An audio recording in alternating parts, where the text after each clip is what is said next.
عن ابی ہریرہ رضی اللہ عنہ قال اتى النبی صلی اللہ علیہ وسلم رجل اعمى۔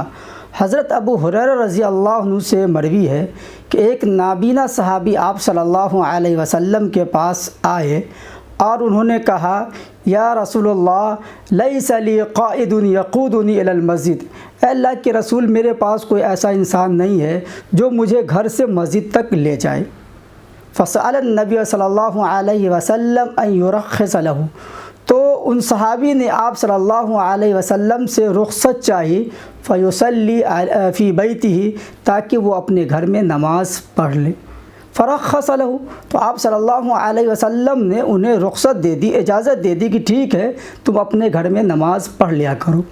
فلما ولا، جب وہ جانے لگے، فدعاہ، پھر آپ صلی اللہ علیہ وسلم نے اس صحابی کو بلایا، فسأل، اور پوچھا هل تسمع النداء بالصلاۃ، کیا تم اذان کی آواز سنتے ہو؟ صحابی نے کہا نام یا رسول اللہ، ہاں اللہ کے رسول میں اذان کی آواز سنتا ہوں۔ تو آپ صلی اللہ علیہ وسلم نے کہا عجب، پھر تو تم جماعت کے ساتھ مسجد میں نماز پڑھا کرو۔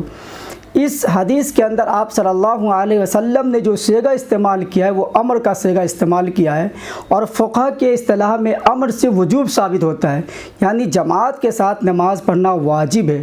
اگر ہم بغیر کسی شرعی عذر کے اگر ہم جماعت کو چھوڑ دیتے ہیں تو یقیناً ہم واجب کو چھوڑنے والے ہیں، جس کے لیے ہم گناہ کے مستحق ہوں گے۔